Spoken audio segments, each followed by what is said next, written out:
pastor, I would spend at most 3 hours a week with the students. But being on campus,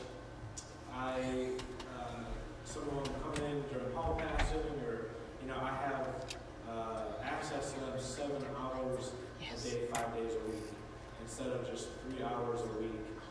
Only seeing them at school, or at church. So it is a great opportunity throughout the day to influence these young people. Well, let's open a prayer this morning, and then we're going to get started.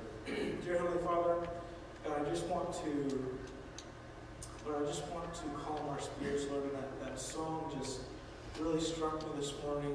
God, we need you to come to our rescue.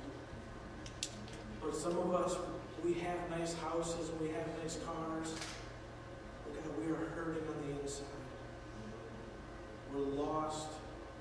We have no more motivation. We feel like we're just barely making it day to day. God, we need you to come to our rescue. And some of us don't have nice cars, and some of us don't have nice houses. And we're hurting, God, and we need you to come to our rescue. This morning, God, help us to surrender ourselves to you. God, as we talk about the Bible and the Word and it being a story this morning, Lord, I pray that you would reveal to us that it's so much more than a story. God, I just ask you to reveal yourself to us this morning. We pray this in your name. Amen. So, as Pastor Jeff asked me to start preaching a little bit more, I came across something, and I'll show you in a little bit. And it just really, I was like, man, I got to use this as a sermon illustration. And so today I get to use that thing in a sermon illustration. So you'll see what that is in a little while.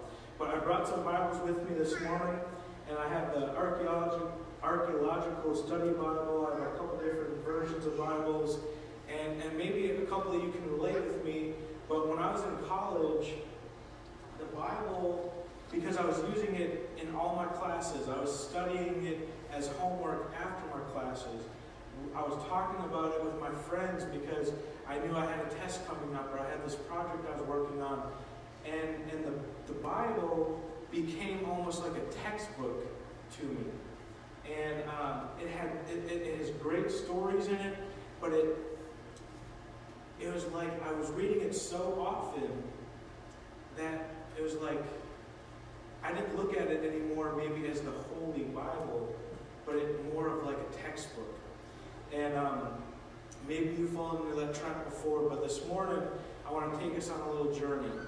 And in this journey we're gonna go through a story together.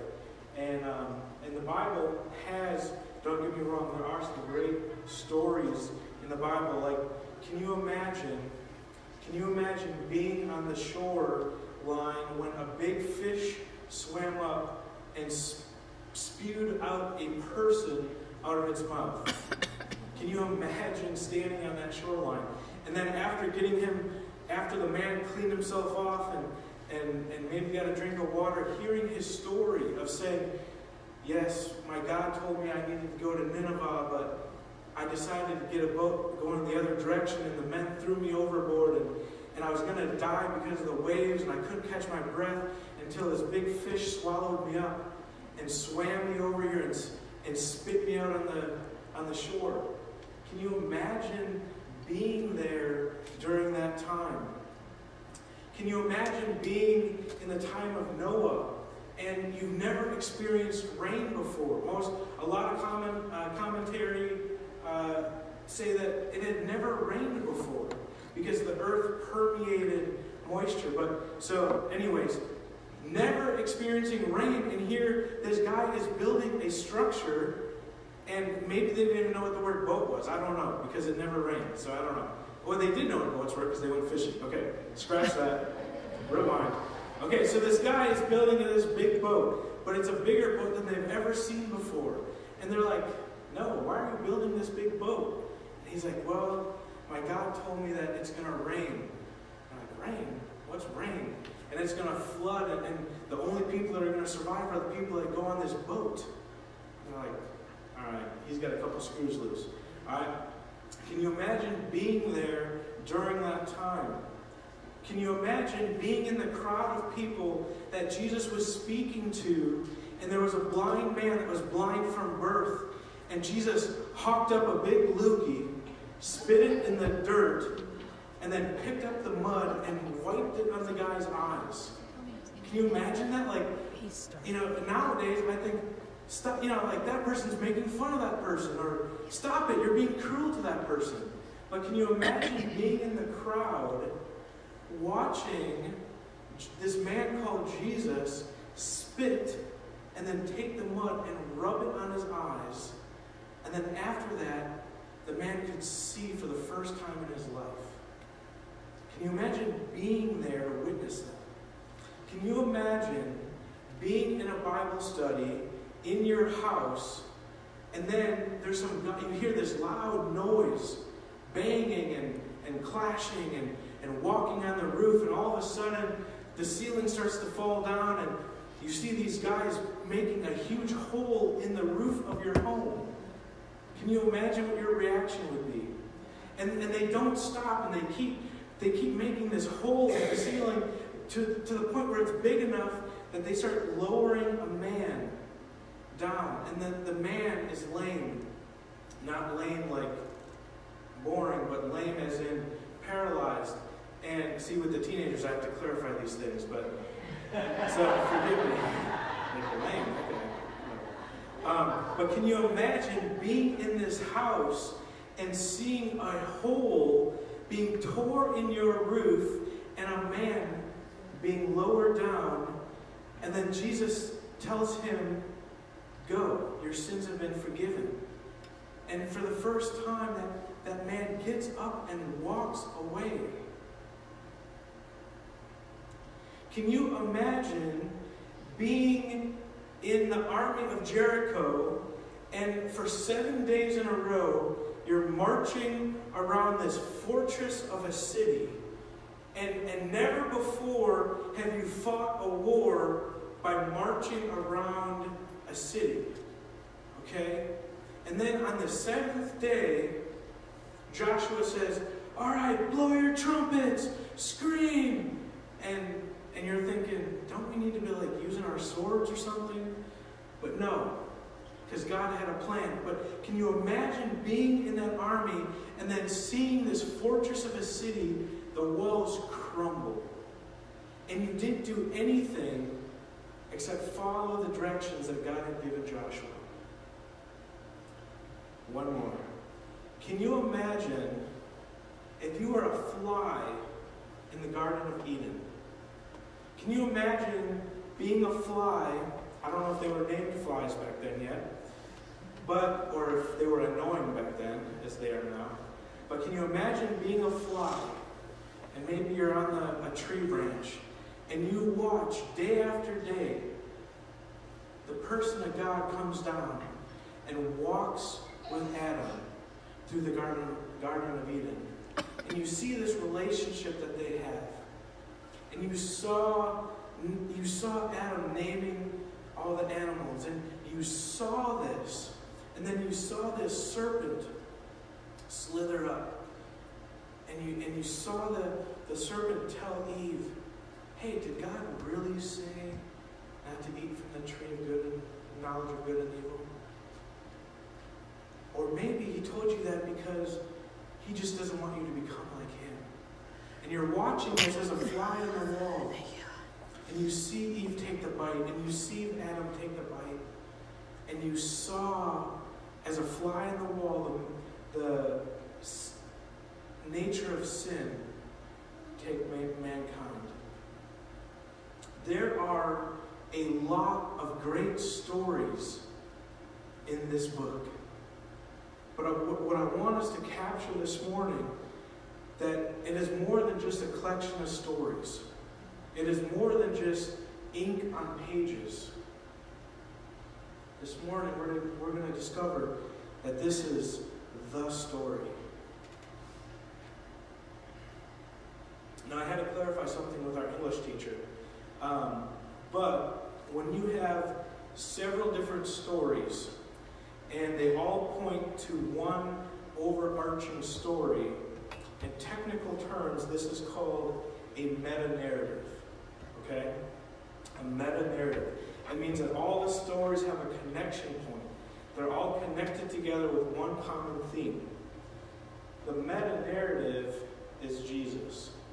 Everything in this book points to the Word or to Jesus. And as you read the book, you'll start to see different names that sometimes Jesus called himself and sometimes other people called him, such as the cornerstone, the Word, the Son of Man, the firstborn over all creation, the head of the church, the deliverer, the high priest, the Lamb of God. There's many more throughout the Bible. One of my favorite ones, though, is the light. Light is mentioned 293 times in the Bible. And it's not just at one point, but it's throughout the Bible. It's spread throughout the meta-narrative of the Bible. And we see in John chapter 8, there's a story, and Jesus is talking to a crowd of people, and the top law teachers of the time, the Pharisees, they barged into the crowd, and they were dragging this woman, and they shoved the woman in front of Jesus, and they said, "This woman was caught in the act of adultery, and the law of Moses says to stone her. What do you say, Jesus?" And they were trying to pin Jesus against the wall. And at that time, Jesus was teaching to the crowd, and he bends down and he's writing something in the sand, the Bible says. And Jesus stands up and he says, in John chapter 8, verse 10, "Where are your accusers?" he says to the woman. Because as he was drawing in the sand, the people that brought her and shoved her in, they started dropping off one by one. They just kind of left. Jesus said, "Where are your accusers? Does not even one of them condemn you?" "No, Lord," she said. And Jesus said, "Then neither do I. Go and sin no more." But now this next part, Jesus goes back to the crowd and he addresses the crowd. This is the part that you're honing in on. Jesus spoke to the people once more, and he said, "I am the light of the world. If you follow me, you won't have to walk in darkness, because you will have the light that leads to life." And it's interesting, as we go through, and as you look at different things, light a lot of times signifies good. Dark a lot of times signifies evil. You put up the next slide. Like if you look at, if you watch Transformers, I used to watch the old cartoon version, but the Autobots are always bright colors, red, blue, yellow. They're bright and they're light. The Decepticons are always dark because they're evil. All right. So if you Star Wars, one of the most watched film franchises in history. The good guys are white and the bad guys are dark. All right. So we see this picture of good is light and bad is dark. And it's interesting that all through society, it paints this picture when way back, Jesus describes himself as the light. Is anyone scared of the dark? One person, all right. So, when I was little, I grew up on a farm. All right, we had a couple more. I grew up on a farm, and it seemed like more times than not, we would still be working after dark. And sometimes, when I was little, my dad would race me to the house. And we'd be like down in the shed, we'd have to run. It felt like a long ways at that time. And other times, he would hide on me. Like he would say, "Oh, go shut the shed door," and then he would quick hide somewhere. And then it's all dark out, and he had the only flashlight that we had. because normally when we were walking together, he'd turn the flashlight on. And it wasn't necessarily that I was scared, but it was uneasy. I had this uneasy feeling. And maybe some of you can relate with that. It's not necessarily fear that you think someone's going to reach up and grab you, but it's an uneasy feeling because it's unknown. You don't know if there's someone there or not, or something watching you. Like you're swimming in the lake, you don't know if there's a shark 2 feet from you, right? It's uneasy. In the lake, there's a shark. It's the unknown. Light is much, being in light is much more comfortable. And Jesus said that He is the light of the world. And the story of light permeates the entire Bible. So if Jesus is the overarching story of the Bible and He called Himself light, then naturally light should also be central to the story of the Bible. In fact, if you were to look up the verses of light, and again, there's about 300 of them, you would see 3 things. When light is mentioned, there's usually 3 things that it's referring to. First, God, either Father, Jesus, or the Holy Spirit. The second thing that light refers to is the Word, and that's the Bible or Jesus. And then the third thing that light refers to is man, and that's all of us in this room. So you see this story and how it's interweaved through the 66 books, and it's written over such a large course of time. It'll help us change our perspective on what this book is really about. So let's start our story this morning. In every good story, there's different chapters. So we're going to go through 4 chapters this morning. All right, so we're going to start in chapter 1, the beginning. God is light. And in 1 John 1, verse 5, it says, "This is the message we have heard from Him and proclaim to you, that God is light, and in Him is no darkness at all." God literally is the source of light. It's who He is. It's in Himself. He is light. He doesn't need light. He is light.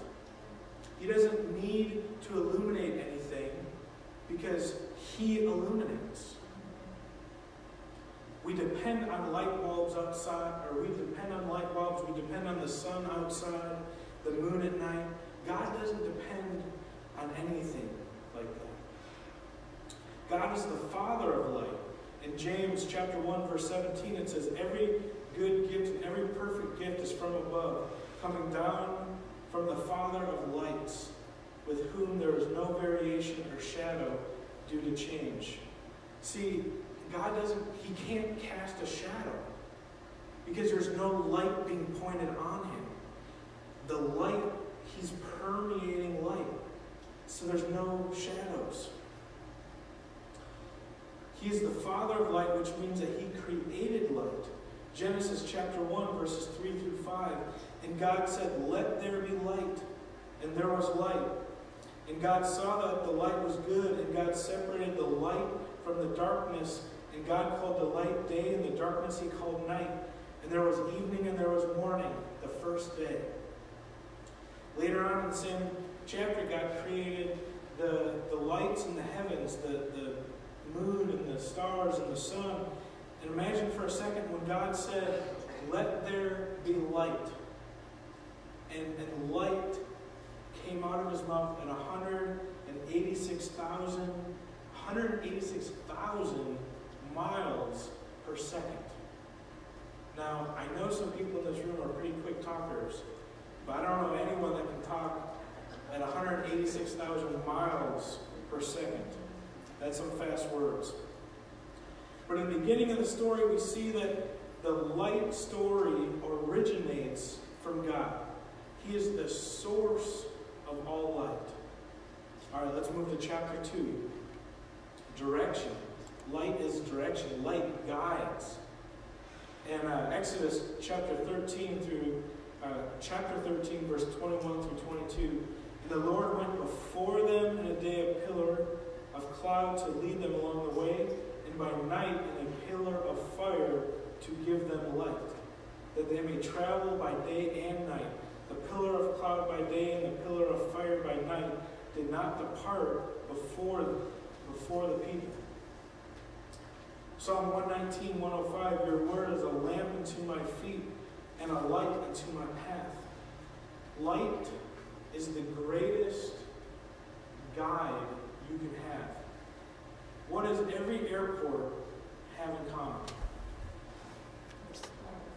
Lights. They have runways, right? So if this was the landing strip or the takeoff strip, it's lined on both sides with lights.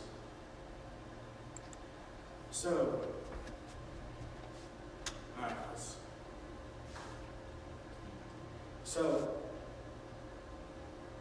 thank you. So, yesterday I had all the windows blacked out, and it was awesome. But we can get the picture. I'm going to leave this one. We live in a dark world. So those are not creepy people standing outside the window. Those are black garbage bags. I was standing over there, I was having flashbacks to the police academy, like different shadows. But so those are, just imagine that those were blacked out and this room was completely dark. Let me read this passage again that I read in the beginning. 1 John 1:5. God is light, and in him is no darkness at all. See, if there was no light, this room would be completely dark.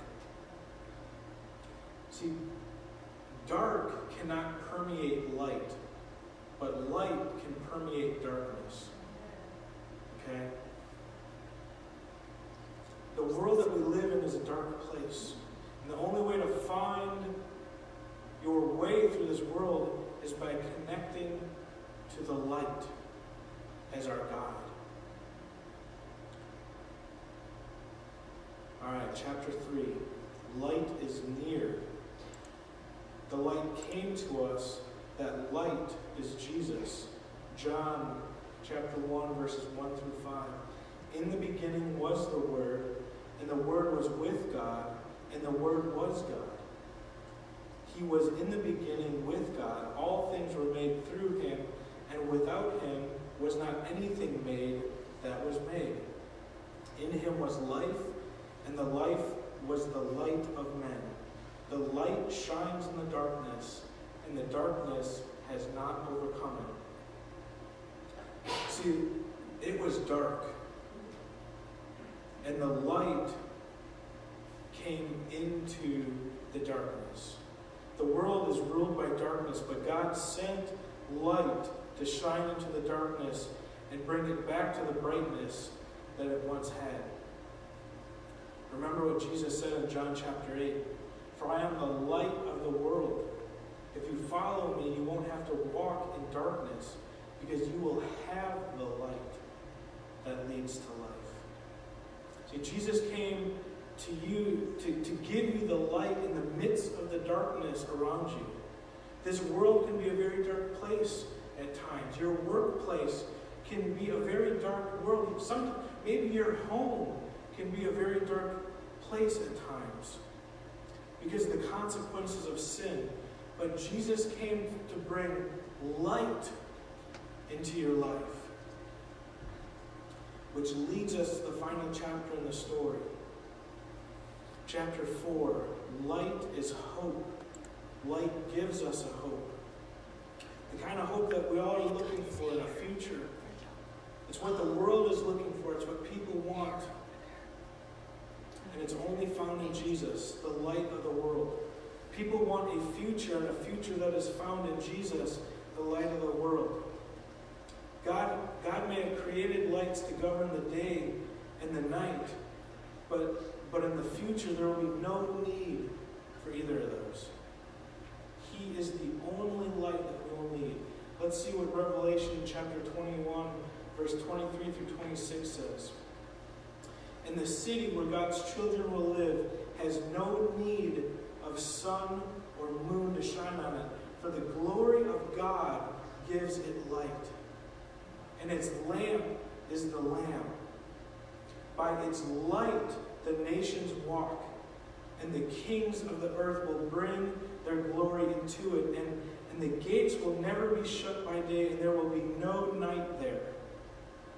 They will bring into it the glory and the honor of the nations, but nothing unclean will ever enter it, nor anyone who does what is detestable or false. But for only those who are written in the Lamb's book of life. Now that's a story. God is the light and the creator of light. The light is a guide, and it came to this world to guide us through the darkness.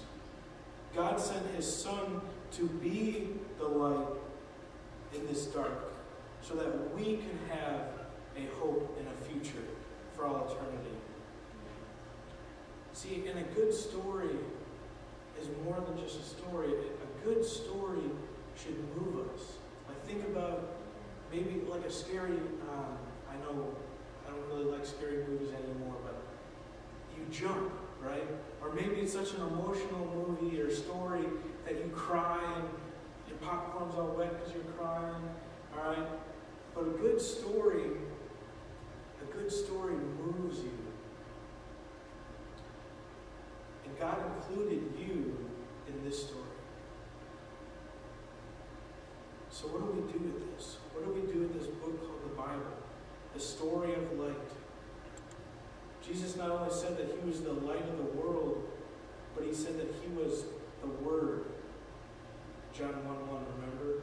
In the beginning was the Word, and the Word was with God, and the Word was God. So we understand that Jesus is not only light, but he is the embodiment of the Word. And that the Word is what illuminates our life and guides us through this dark world. We need to put more of this light in our life. Amen. It's like carrying a flashlight with us anywhere we go. The Bible is like this is Psalms 119, verse 130. The unfolding of your word gives light. And this is what we've all been waiting for. The unfolding of your words gives light.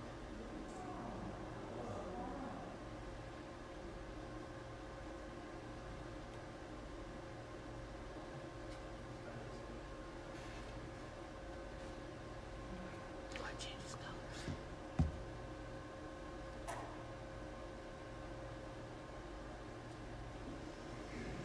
It shines in a dark world. It can shine into your dark heart. It can shine into your dark workplace. It can shine into the hearts of your family members who have not found God, who are living a sinful lifestyle. The light can permeate into their life. It can give them a hope and a future. The light can guide them. It can guide us. In it, there is no darkness. The only perfect, unchanging light is God. We can turn the lights back on.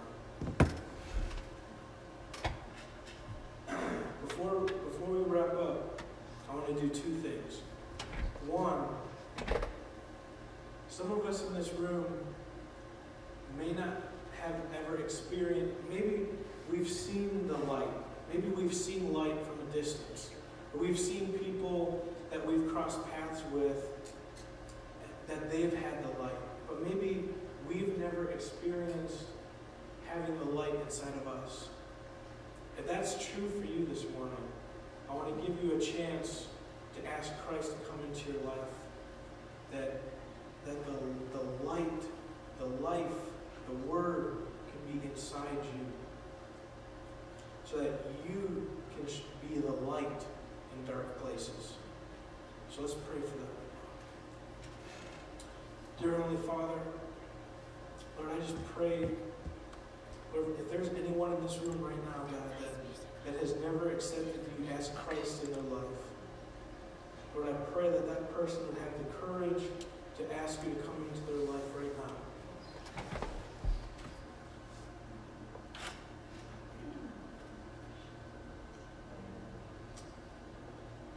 This is for you. Just say it in your heart.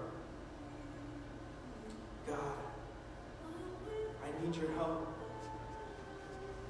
I need you to come rescue me. I believe that you are real. I believe that you sent your Son to die on the cross for my sins. And I know I can't go on doing this myself. Forgive me for my sins. Help me to live a life that's glorifying to you. Help me to be a light to those people around me. In your Son's name, amen. The other thing I want to do, I want to share a story. I want to end with a story. And this story is from the 1850s. If we could turn that down just a little bit. Thank you. In the 19th century, lighthouses along the U.S. coast were tended by lighthouse keepers and their families. And usually it was a male, but if that person became sick or died or something, the responsibility would be passed down to his family members. And that was the case of Mr. Lewis. In 1853, becoming ill, the keeper of the light on Lime Rock Island, Newport, Rhode Island, Lewis suffered a stroke, and 4 years later, at which his teenage daughter, Ida, assumed the responsibility for the light. Each day included cleaning the reflectors, trimming the wick, and filling the oil reservoir at sunset and at midnight, along with providing for her father's care. With long and demanding tasks, Ida was unable to continue her schooling, but still daily continued to deliver her siblings to class. Whatever the weather, she would row 500 yards to the mainland. In the 1800s, it was unusual to see a woman maneuvering a boat, but Ida became well-skilled and well-known for handling the heavy craft. The teenager gained a measure of fame at the age of 16 when she rescued 4 young men after their boat capsized. She rowed to their aid, hearing their screams as they clung to their overturned craft. On March 29, 1869, Ida saved 2 drowning servicemen from the nearby Fort Adams. Public knowledge of Ida's courage spread as far as Washington, inspiring President Ulysses S. Grant to visit Ida at Newport later that year. Ida rescued another 2 soldiers in 1881, for which she was awarded the U.S. Life-Saving Services highest medal. In early February of that year, the two soldiers were crossing from Newport to Lime Rock Island on foot when the ice gave way. Ida, the lighthouse keeper, came running with a rope. Ignoring danger to herself from the weak and rotten ice, she pulled one and then the other up to safety. All told, Ida Lewis personally saved approximately 25 people in the 50-plus years of keeping the light. Her last reported rescue came at the age of 63, when she saved a friend who had fallen into the water on her way to visit Ida on the island. When Ida was asked where she found the strength and the courage for each feat, Ida answered, quote, "I don't know. I ain't particularly strong. The Lord Almighty gives it to me when I need it. That's all." Ida Lewis was a faithful servant, but the reason she was so faithful in her tasks is that she realized there were always people that would need to be saved. If you remember a few minutes ago how dark it was in here, there are always people be saved. And God has placed us in certain places to be the light in that place. God uses people. So wherever we are, we may not know the reason. We may think, I'm stuck in this position. I'm stuck at this end of the road job.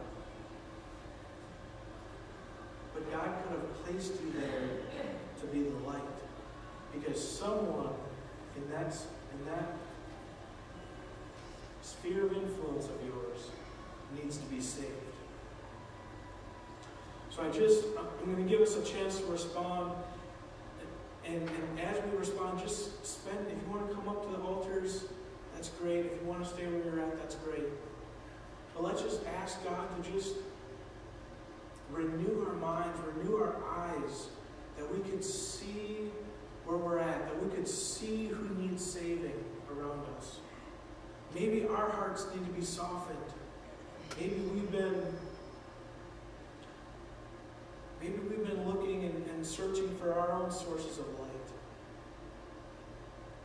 And we haven't been relying on the light. I don't know what your situation is that you do and God does. So let's just spend a few moments in prayer. And this is for between you and God.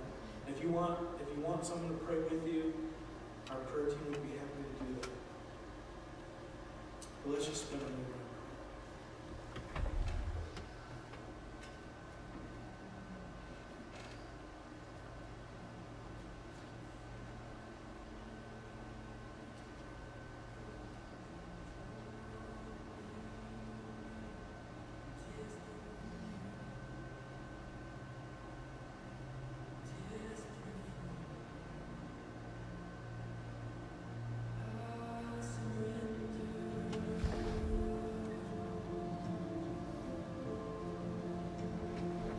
God, I'm burdened for the loved ones in my life.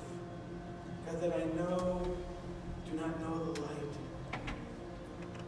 Lord, I pray wherever they are right now, that you would reveal yourself to them, that you would show them the light.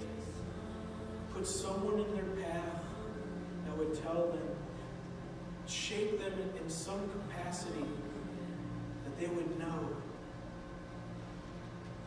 Lord, I pray for the people in this room that they would have the courage and the strength to carry on and to continue praying for those family members. Sometimes we get tired. We think no matter how hard I pray, they're still living in that lifestyle. They're too far gone. God, there's no one too far gone for you.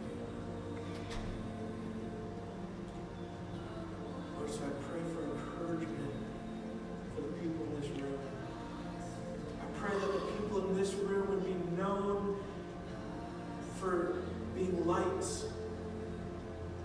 That the people around them, wherever they go, would see the light in them. That they would hear the light as they talk. That the people around them would hear love when they speak. God, help us when we interact with people around us. When we interact with our family members, our bosses, our co-workers. Because you've placed us in that spot. We are the light keeper of that spot. Help us to save lives as the light keepers.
you want to continue praying, you can.